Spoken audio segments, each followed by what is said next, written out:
Allez, salut à toutes et à tous. Review aujourd'hui du 400e numéro. Non, du 300. Non, du 399e numéro de Mad Movies.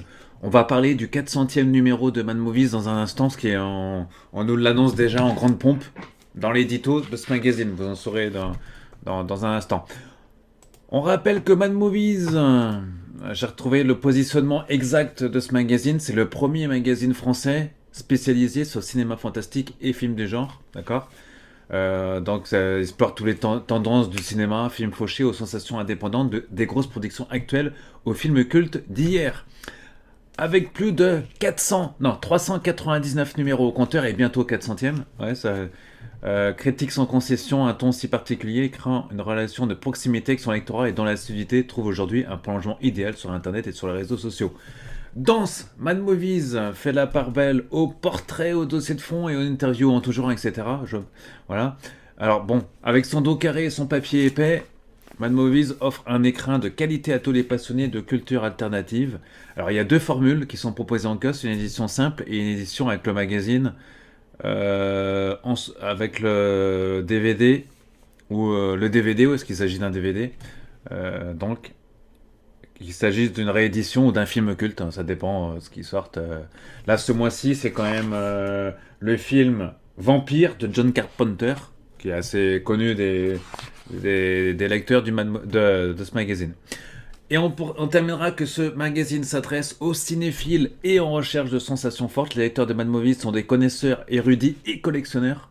Pour autant, ils ont toujours soif de découvrir de nouvelles tendances, de nouveaux talents et sont en demande de conseils éclairés. Alors, à qui s'adresse ce magazine? Là, j'ai lu que le positionnement, c'est quand même les abonnés à Mad Movies ont entre 18 et 49 ans.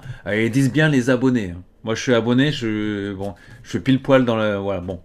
Qu'est-ce qu'on nous dit aussi? Alors, ce sont des adeptes de nouvelles technologies. Les lecteurs de Mad Movies sont aussi de grands consommateurs de biens culturels, DVD, Blu-ray, jeux vidéo, livres, BD, etc. Et d'innovation technologique. Voilà, d'accord. Alors, ce magazine est tiré tous les mois à combien d'exemplaires? Parce que voilà, et ben il existe ce magazine qui existe depuis 1972, tous les mois, il est tiré à 65 000 exemplaires.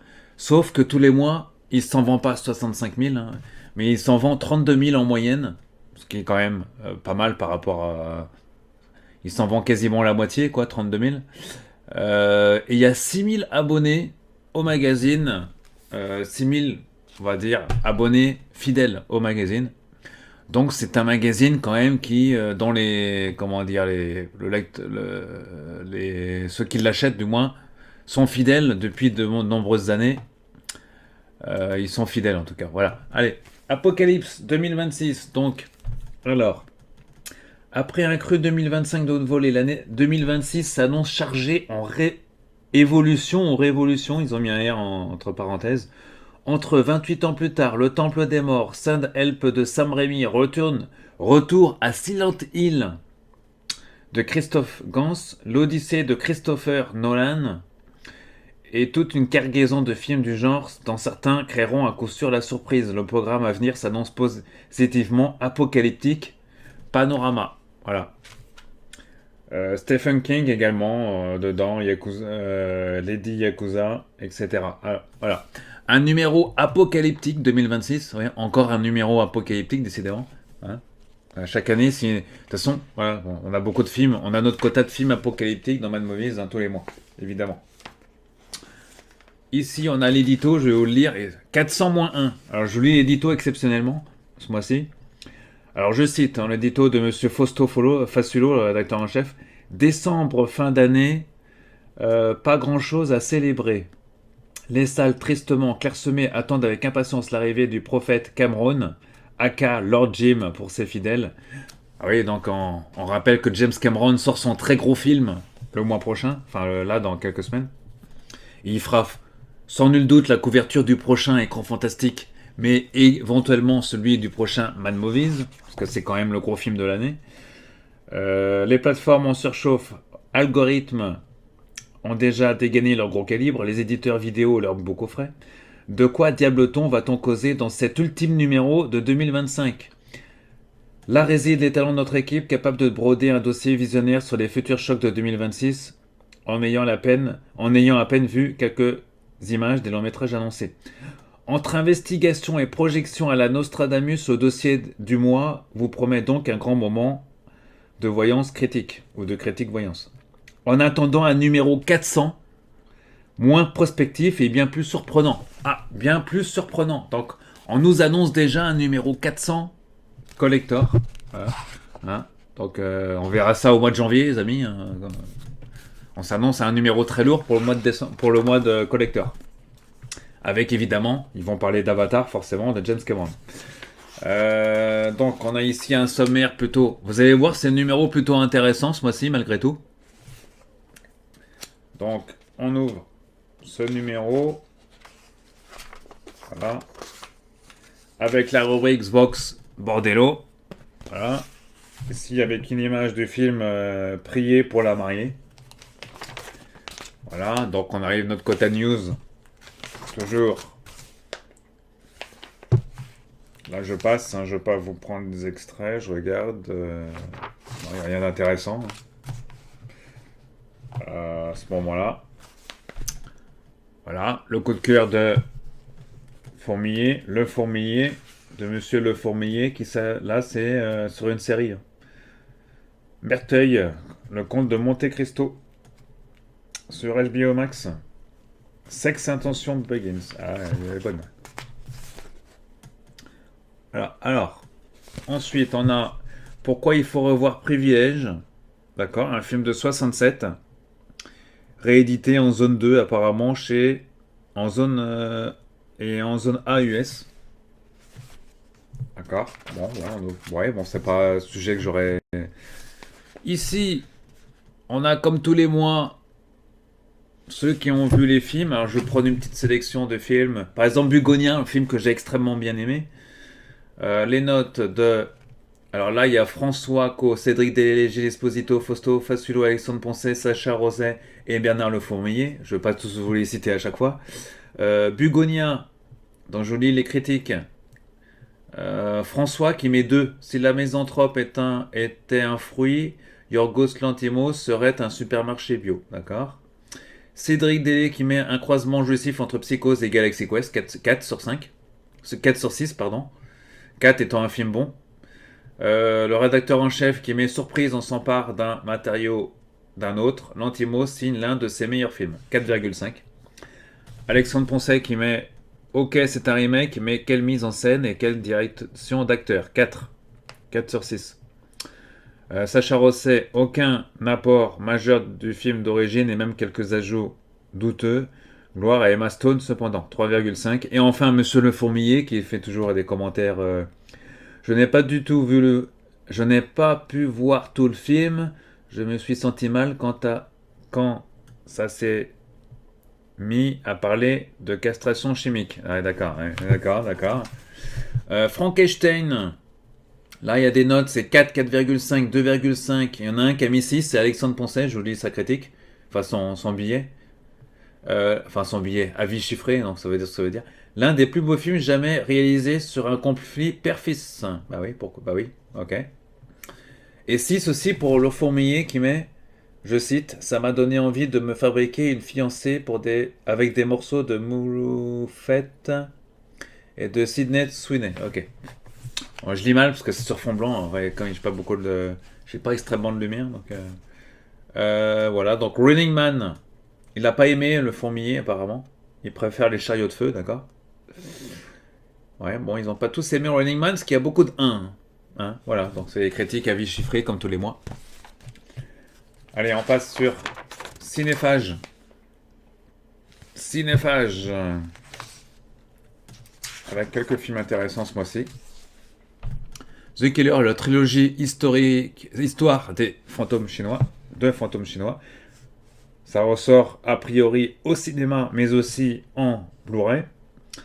Alors là, c'est au cinéma. Attendez. Non, c'est au cinéma là, que ça ressort. Après, c'est disponible en Blu-ray, de toute façon. Voilà. L'influence de Tsuark.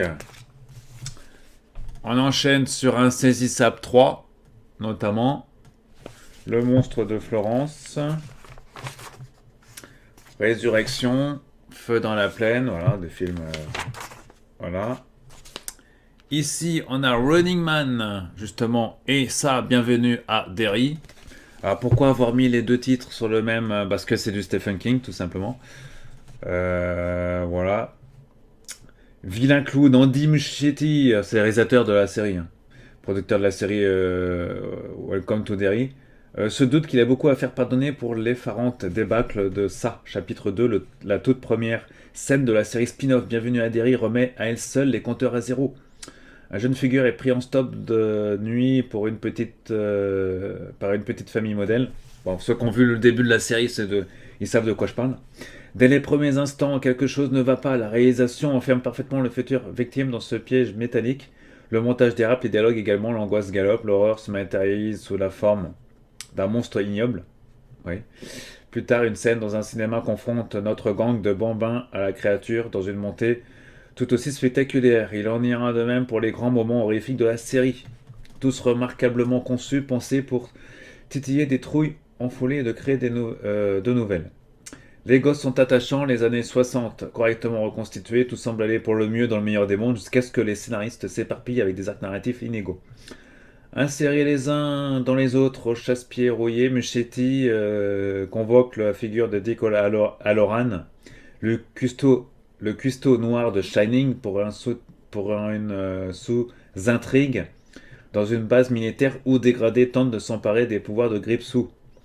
La saison aborde en filigrane le statut des Afro-Américains à scène à mi-parcours, un flashback surréaliste montrant l'affrontement entre cette saleté de clowns et des natifs américains. Alors c'est vrai que ce passage-là, bon, ça peut diviser aussi, hein, dans les critiques.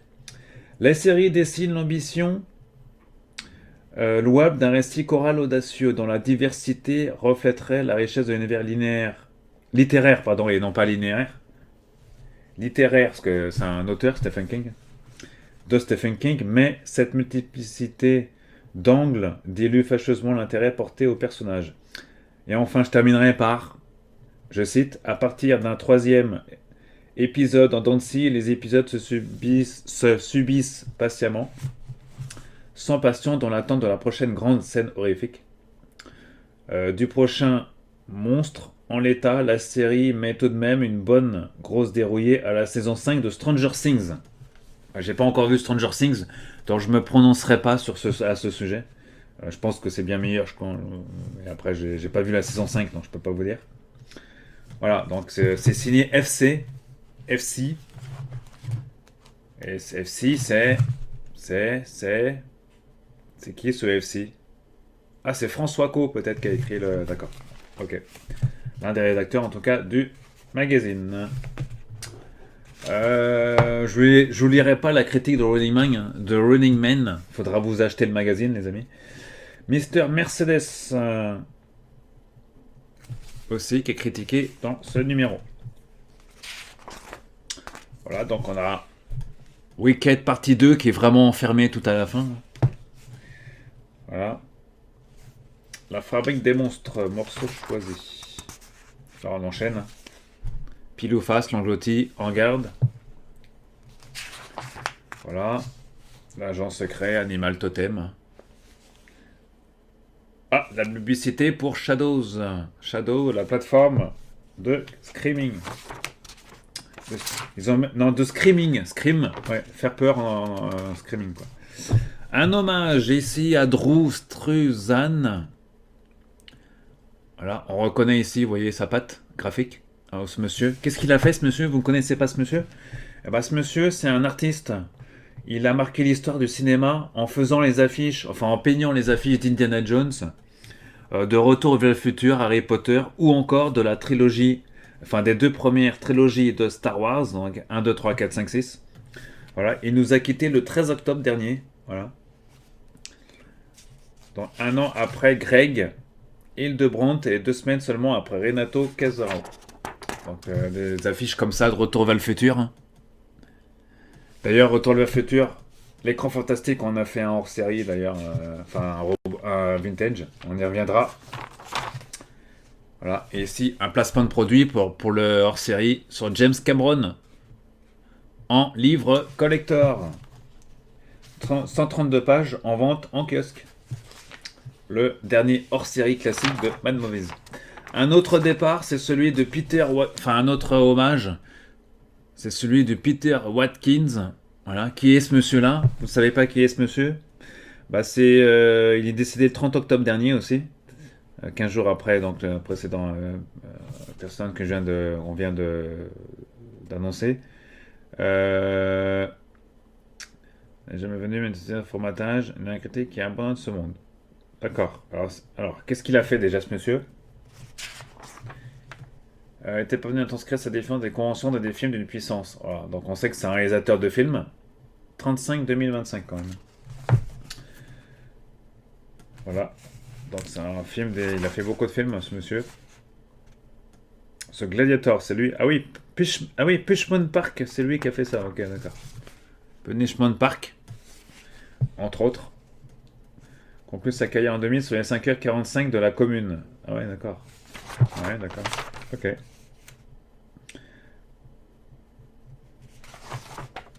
Ensuite, on enchaîne sur le gros dossier qui fera Apocalypse 2026.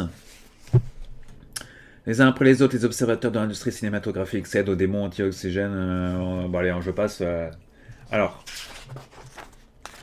les films apocalyptiques de 2026, dans tout ce qui sera annoncé. Là, on voit une image d'un film. Là, c'est Matt Damon dans L'Odyssée de Christopher Nolan, d'accord. Et il sort quand ce film-là? Ouais, j'ai pas les. Pas fort. Est-ce qu'on nous donne les dates au moins? Non, même pas.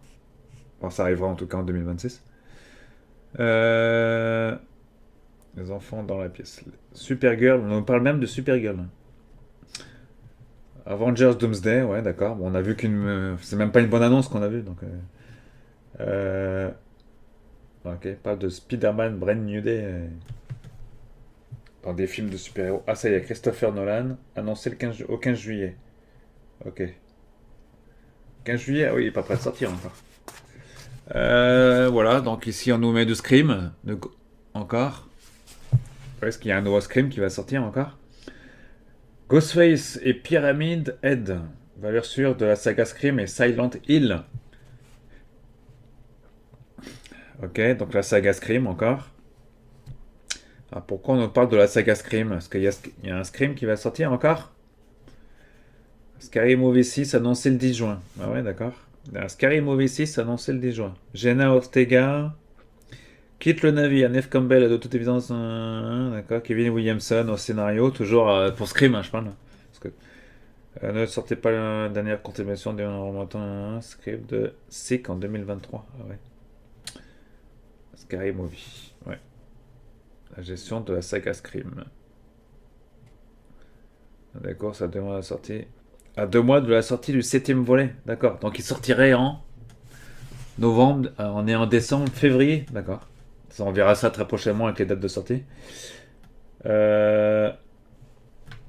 y a beaucoup de films dans ce dossier qui sont annoncés. Voilà, il y a il y a tout. Hein. Ça, c'est quoi ce. Là, c'est du Park Chan-wook. Ouais. Entre autres.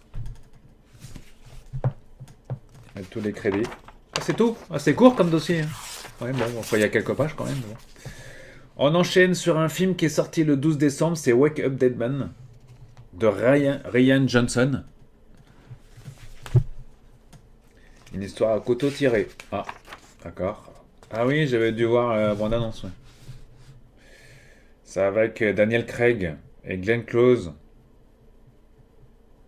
Ah oui, c'est sur Netflix, hein. C'est pas sur Netflix, un truc comme ça? J'ai vu la bande-annonce, c'est sur une plateforme vidéo. Ah si, c'est avec Josh Brolin aussi. Ah ouais, c'est sur Netflix, ouais. SVOD, Netflix, ok. J'ai vu la bande-annonce, apparemment c'est tiré d'un roman, me semble. Je connaissais pas. Croix de bois, croix de fer. Il semble que c'est tiré d'un roman qui s'appelle Couteau à couteau tiré, un truc comme ça. Une histoire à couteau tiré. Alors, je connaissais vaguement, j'avais vaguement entendu parler de ça, mais c'est un truc un peu à la Agatha Christie, quoi. Mais dans un monde en moitié un peu fantastique, quoi. Enfin, fantastique, qu'est-ce qu'il y a du fantastique dedans? En tout cas, faudra lire l'article pour le savoir, les amis. Euh, Et il y a Ryan Johnson, qui n'est pas n'importe qui a réalisé cette série. Hein. Alors, Ryan Johnson, ce nom vous est pas inconnu, les amis, puisqu'il a réalisé entre autres Star Wars épisode 8, Les Derniers Jedi. Bah oui, c'est surtout grâce à ce film que je l'ai connu, hein, ce monsieur. Mais sachant qu'il a fait bien d'autres films avant. Mais surtout, il est malheureusement connu pour l'épisode 8, quoi, qui est un très bon film, hein, cependant. Bah, il y a l'interview de ce monsieur hein, dans Mad Movies en question. D'ailleurs, réalisateur et scénariste du film de la. Alors, c'est un film ou une série? C'est un film. SVOD Netflix. Ah oui, c'est un film, c'est pas une série. Ok. Je croyais que c'était une série. Alors pourquoi je me suis mis dans la tête que c'était une série, d'ailleurs? Wake Up, Deadman, une histoire à couteau tiré. D'accord, ouais. Ok, donc une interview dans ce magazine. J'avais vu la bande-annonce, mais j'ignorais qu'il y avait. Jusqu'à temps que j'ouvre ce Mad Movies, qu'il y avait des news dans ce Mad Movies d'ailleurs. Voilà, donc interview de Ryan Johnson sur 4 pages hein, quand même, voire plus. Ici, orné d'images du film. Vous avez certainement pu voir la bande-annonce du film sur à la télé ou dans les émissions de cinéma, notamment sur je sais plus quelle émission j'ai vu ça d'ailleurs. Voilà, donc c'est disponible sur Netflix. Donc voilà. Bon. En tout cas, à voir sur Netflix. Là, ils l'ont pas vu les amis de. Est-ce qu'ils l'ont noté plus haut? Ah, ça s'appelle Wake Up. Ah bah si, ils l'ont vu en plus. Le plaisir de jeu d'écriture et de mise en scène atteint la vitesse de croisière. Ils ont mis 5 quand même. François Co qui a mis 5. Cédric Delélé qui a mis 4 sur 6. Ou comment battre Brana sur son propre terrain. Ouais, ouais Brana, ouais. L'anglais Agatha Christie, ouais. Alexandre Poncet, il a mis 5 sur 6. Une justice satire du fanatisme ambiant structuré avec une précision vertigineuse. Et évidemment, Bernard Le Fourmilier qui a pas du tout aimé, 0. Désolé, mais bon, ouais, ouais, je vais pas vous dire le mot. Garde un mauvais souvenir de mon passage chez l'écurie. Ouais, je vais pas vous dire parce que sinon la vidéo va être censurée. Bon, vous lirez Mad Movies pour vous comprendrez bien. Ouais, donc Wake Up Deadman, c'est sur Netflix. Et ça à voir absolument, je pense, sur Netflix. Voilà. Film qui est noté 7,4 sur 10 sur IMDb quand même, ce qui est pas rien. Donc un film qui a beaucoup de potentiel, effectivement. Allez, ressorti l'intégrale de Lady Yakuza. Ouais, parce que Mad Movies, on aime bien les films japonais et asiatiques aussi. Donc ici, en l'occurrence, l'intégrale de Lady Yakuza. Donc la saga, les 8 volets sortis en salle début novembre. Ça ressort dans un beau coffret édité chez Carlotta Film. Voilà, donc c'est chez Carlotta Film. On retrouve ici un petit dossier. Parce qu'à Mad Movies, on aime bien les films asiatiques, comme vous le savez. Voilà. Là, c'est un très beau coffret. Voilà, dans plusieurs. Il y a 2, 4, 6. Ah, il y a quand même 8 films. Ouais. Code du Yakuza. Baby Cart. Ah bah oui, tout de suite. On sort tout de suite les grosses références, hein, tout de suite. Atmosphère. Les films de série flirtent avec une atmosphère d'épouvante. Voilà. Donc, si vous aimez les films du genre, les films asiatiques, japonais en l'occurrence, donc si vous aimez les films, bon, à Mad Movies on est très fan, comme vous le savez. Il y a un coffret qui ressort et qui est déjà, à l'heure où je vous parle, il sort le 5 novembre, donc il est disponible chez Carlotta Film. Voilà, pour les fans et pour les amoureux du cinéma. Et on enchaîne sur Carrière avec Monsieur Adrian Lyne, qui n'est pas n'importe qui, hein, parce qu'on le voit ici en photo. Alors pour ceux qui ne savent pas qui c'est ce monsieur, là on célèbre sa sortie le 17 décembre de L'échelle de Jacob, une ressortie de film. Et sachez que ce monsieur n'est pas n'importe qui, puisqu'il a fait quand même, c'est lui qui a réalisé Flashdance en 83, 9 semaines et demie en 86, ou encore Liaison fatale. Et L'échelle de Jacob, ça date de 90. Et Lolita aussi, un film sorti en 97, si je dis pas de bêtises. Voilà, donc c'est un réalisateur et producteur de cinéma britannique, si je dis pas de bêtises. Devenu roi du thriller érotique dans les années 80 avec 9 semaines et demie. Et justement, je l'évoquais, Liaison fatale. Euh, Ensuite, donc là, c'est une interview carrière. Interview carrière. Voilà, ça ressemble à ça. Voilà, donc lors des projections de test de 9 semaines et demie, les spectateurs étaient foudrage. Ah ouais, bah tu m'étonnes dans les années 80. Ah ouais, tu m'étonnes. Liaison fatale avec Glenn Close et Michael Douglas. Voilà. Une scène doit avoir plusieurs. Voilà, donc on revient sur ce monsieur, sur sa carrière. Ah, comme quoi dans Mad Movies, on parle aussi de films genre Flashdance, hein, quand même. Qui aurait cru que dans Mad Movies, on parlerait de Flashdance ou de Liaison fatale. Flashdance, ça date pas d'aujourd'hui, hein, c'est 1983, j'avais 6 ans à l'époque. L'échelle de Jacob que j'ai jamais vue. Enfin, je sais même pas de quoi ça parle, mes amis. Donc, comme quoi, alors, ça, ah ouais, 90. Avec Tim Robbins, j'ai jamais vu ce film-là. Il est ressorti. Ça parle de quoi ce film? Derrière l'échelle de Jacob, il y a d'abord un scénariste. Ouais, ok. Ils l'ont pas mis en. Eau profonde, c'était lui. Proposition indécente, c'était lui aussi. Ah ouais.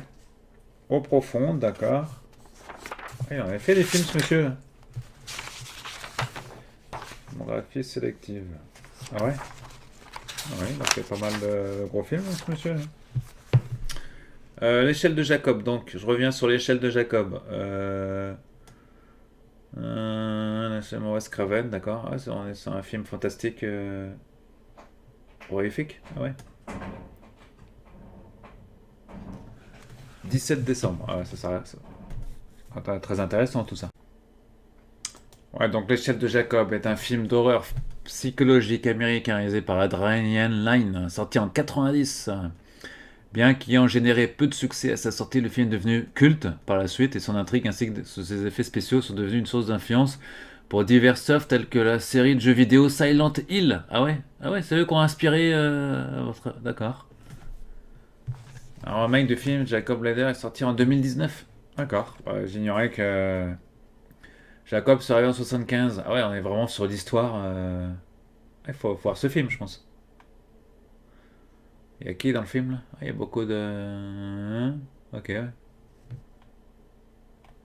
Ok, donc l'échelle de Jacob. Voilà, qui ressort donc. Depuis le 17 décembre, il est ressorti au cinéma.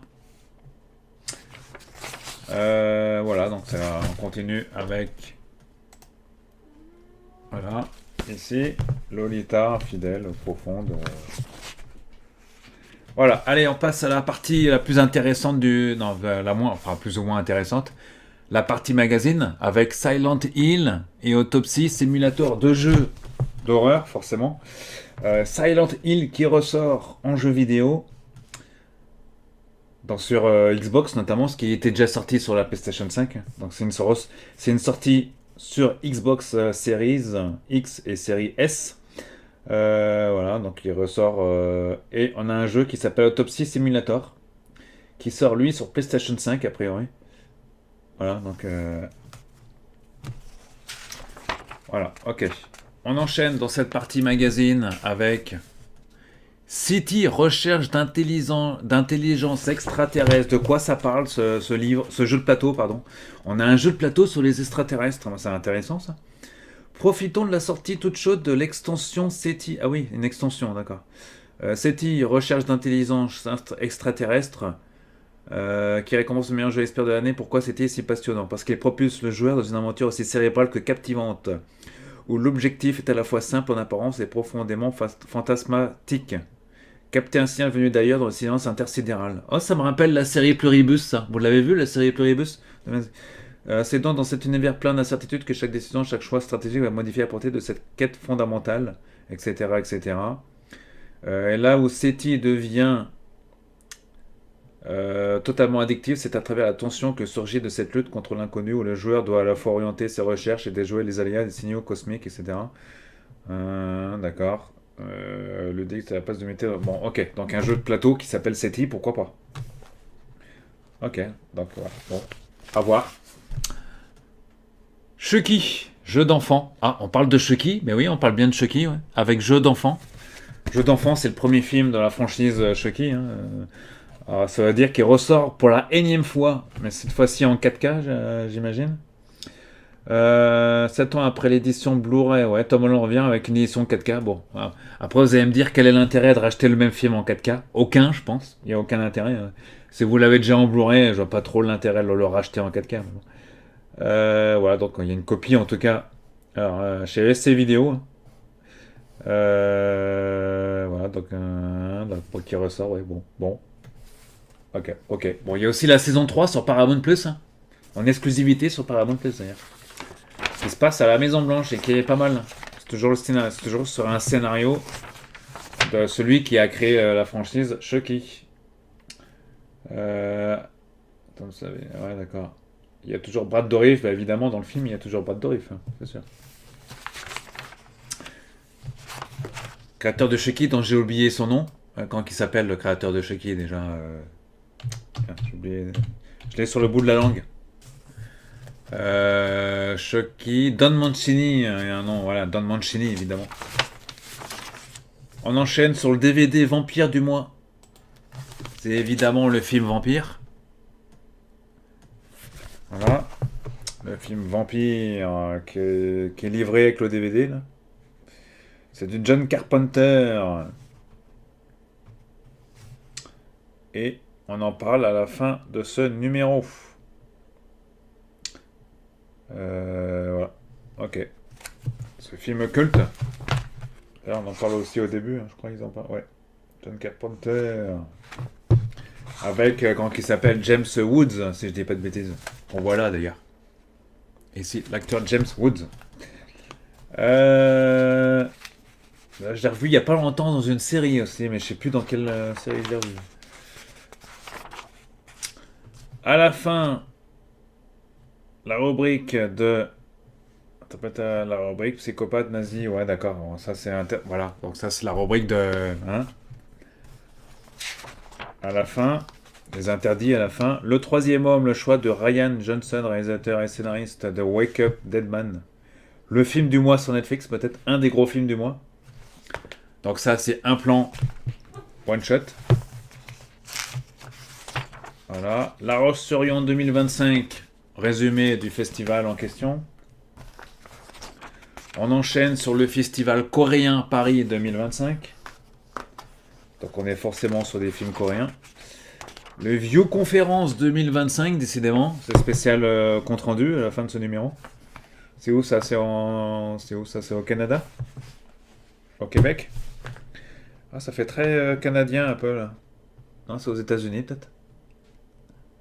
À Turin. Ah oui, c'est carrément à Turin. Bon, bah, d'accord. Donc c'était à Turin. À la fin, la petite BD qui va bien. Voilà, les positions. Bon, je passe. C'est moins. Voilà. Le Predator, tiens. Placement de produit pour le Predator. Le choix du docteur. Et à la fin. Ah, une publicité pour des films cultes japonais. Bah oui. Ici. Avec Golgo 13 qui est ressorti Kamen Rider. Si vous aimez le genre, les films du genre. Hein, voilà. Mad Movies, donc Apocalypse 2026.